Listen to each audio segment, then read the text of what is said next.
Hello, Simply Passionate Live. It's Precious KW, and I am here behind the podcast mic for the first time. It's kind of weird with somebody I really, really respect. Known him for 6 years, my pastor, Pastor Dhati Lewis, and we're here for the Blueprint app podcast. So y'all pray for me. Let's tell the members what we got going on with Simply Passionate Life. All right. Sounds good. So we are here today with Precious. Hey y'all. Somebody I love and respect, someone I've got a chance to live with, and someone that, you know, we have a program that we do called SIMS program, Saints in Motion, that we invite people over, and I remember you going in kicking and screaming. You came to our house because you were kicking and screaming, I think literally, but came to the house and we were just really excited. You know, and after that it was just, we've grown close and it wasn't as bad and as hard as you thought it was during the time. So we're just excited. We always are trying to get the DNA of Blueprint Church. And so in the DNA, at the very core of it, we talk about the gospel changes people and people change the world. But in that, we exist as a church to unleash healthy people to do ministry where life exists. And that's really where I want to kind of hone in and allow your story to highlight how, as a covenant member of Blueprint Church, how your story kind of highlights that dynamic. You've been doing a podcast. A blog. I'm sorry. See, I know. This is the technical. This is a different word. This is a different word. A blog called Simply Passionate Life. Right. And so in that, tell us a little bit about what that vlog is. Well, thanks, Dee.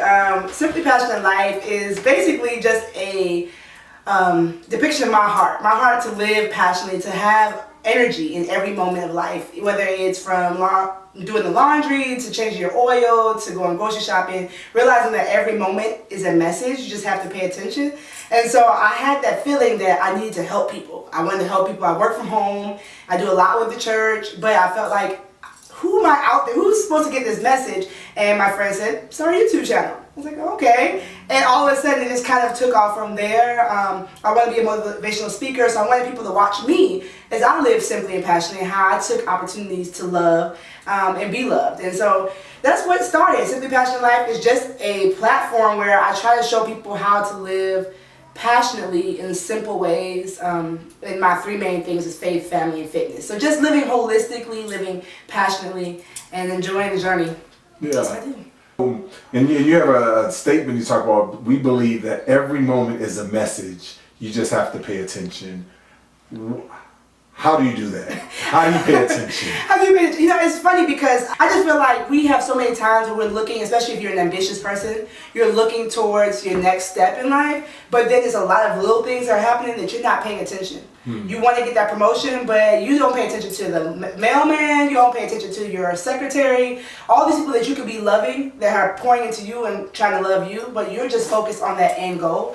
And so with Simply Passionate Life, I try to show people that there are simple moments from when you wake up in the morning to when you go to sleep at night that you're missing if you're only focused on like a future end goal or future end game. So I try to show people practical ways to do that, whether it's through journaling. We had episodes on adult coloring. We have episodes on working out and how you can include people in your life, something I learned, intersection, not addition, how to include people in your life to do those things and find value in things that you might not even like to do, but find value and find the message in those things. So. Well, that's awesome. And you said you've been doing this for about 6 months now? 6 months and a week, yep. Okay. November 11th. It was about 3 days after the election. That's awesome. And so where do people find this? Okay, so it's on YouTube. We're on YouTube at Simply Passionate Life. We're on Instagram and Facebook at Simply Passionate Life. And so that's where I'm at right now. I've done some speaking engagements, and that's what I really want to grow into, especially when my kids get older. As you can hear, there's some out there now. And being loud. I'm loving this. This is one of those simply passionate moments. Yeah. Is that we are juggling motherhood with this idea of trying to do a podcast and doing like multiple things at the same time. No, but what I love about it is that you've landed on kind of faith, family, fitness, and you're trying to get faith, family, fitness in the present. You know, we talk about unleashing health through ministry where life exists. And so how did you land on these three? Faith, family, and fitness. Yes. I'll tell you my love for like what is it called when you use the same letter for alliteration? I was talking about love for alliteration. I love to keep it simple. Those are things. That's what I'm passionate about. I wanted to be real. I didn't want to start talking about something I don't know anything about. I don't really know a lot about, a lot of stuff. I love fashion, but I was like, isn't that starts with F? That would have been another F. That would be another F, but it's like, that's not my passion. Like, I like to dress, but I'm not going to teach nobody. Love the gear. Thanks. It's nice. I think about it, but that's all popular on YouTube, the fashion hauls. I wanted to stay away from that. But no, seriously, faith, family, and fitness to me are 3 areas that kind of interweave with each other so much. Like, when I'm not on it, when I'm not reading my word, like, I'm a mess, and my kids can feel it, my husband can feel it. So I'm helping people see like all these areas are kind of interwoven with each other. Similarly with fitness, like when my discipline is on it with my prayer life, I can find the discipline to not eat that chocolate chip cookie and to go to the gym. So I feel like they're all interwoven, and those are the things that help me to be passionate. And so I want to just talk about what I know. That's awesome. I mean, I gotta confess, I just got finished watching like The Fate of the Furious. That's the new movie, and it's nothing but cars blowing up. I mean, it's like these exciting moments. It's like movies now, like extreme of exciting moments after another. It's like, why are you talking? Like, it's like, show me something blowing up. Like in this kind of give it to me now microwave culture that we are in, like we want every moment to be this exciting grand moment. How do you find kind of the passion in the simplicity, the monotony, the everyday? Yes. I mean, one of my first episodes was talking about the mundane. There's no mundane moment. There's no, minuscule moment. And it is hard. It's definitely hard. I feel like for me, I show it by showing examples, like with the Tween and Toddler Tuesdays, where we're just going to Aldi.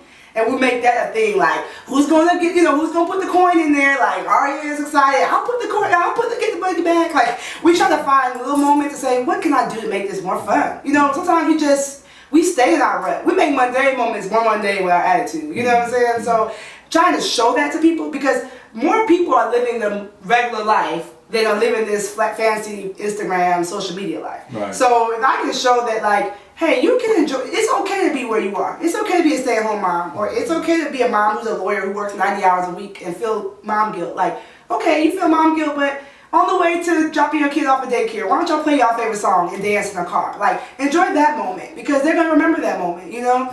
And so just trying to show that more than tell it. I mean, of course, in our scripted episodes, we have like little like tips, like 3 ways to enjoy this, But most of all, I feel like if I can show it to people and show people that you can have fun, you can dress fashionably and still love the Lord, and you can be a mom of 2 and still go to the gym 3 days a week if you can. If you can't, just enjoy the one day you go, Right. So just trying to, enjoy the moment. Is it okay? I mean, it seems like in America, and especially in our day, like, is it okay to be bored? Like, you know what I'm saying? Like, because sometimes it just feels like being bored, like we're terrible at being bored. Like, it's sitting there, like I was on, a trip, and I forgot my headphones. And I was just like, what am I supposed to do? Like, because I'm on an airplane, so I got to turn off I didn't have my Wi-Fi, so I couldn't be connected. And I was just like, I'm just sitting here. Like, what am I supposed to do? Right. I'm just kind of bored. Just like, and I was like, I went crazy. Is it okay? That's a good question. I don't think I mastered that either. I don't think I mastered that at all. I need to do an episode on that. I have not mastered that, because we're highly stimulated. We're overstimulated. Yeah. Now, I did do an episode on that, being overstimulated. I think it's that we are overstimulated, so we don't even know how to have downtime. And that may be a lot of the reason why we're not content. I don't think it's okay for us to be bored as a people. Now, I think we need to have some Selah moments, some downtime, and that's what's the problem. Do we equate Selah with boredom? No. It shouldn't be, but I think as people we do. I don't think we know how to reflect and sit down. Because it seems like there's this, like, people are yearning for vacations, but then what do you always hear when people go on vacation? They tired when they get I need a vacation from my vacation. Right. So it's like, even in our vacations, we don't know how to rest. No. So it's just kind of like, and I wonder if the reason why we don't know how to rest is because we don't know how to be bored. Right, and I think that it's so true. I mean, it's also because it's like, we're such an ambitious culture. You feel bad for resting. You feel bad for just sitting there and doing nothing, And so that is another problem. Obviously, as the wife of an elder here at the church and doing ministry, and you have this platform, you work from home, you have 2 kids. I mean, you're doing it. How do you manage all of these worlds? And why do you feel like you need to add more worlds to that? Because you're not to be bored? Maybe I think about it like, this was an interesting decision. You know, the biggest way I manage them is intersection. I mean, honestly, this is a little 30-second thing. Like, you have taught me a lot, Dhati, as a person, and that's one of the biggest things, how to intersect things. Like, Aria loves Simply Passionate Life. She thinks my Instagram is her Instagram. She thinks, so it's not ever taking away. You know, like, Ant is behind the camera right now. Like, I try to intersect so much where I don't get as much mom guilt, like that, able to balance. Like, Easter Sunday, we filmed us making the breakfast, and we put that on the channel. So it's like, it keeps them involved.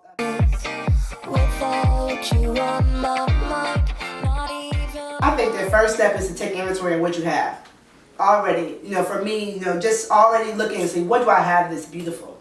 What beautiful blessing that I have in my life that I may have been taken for granted?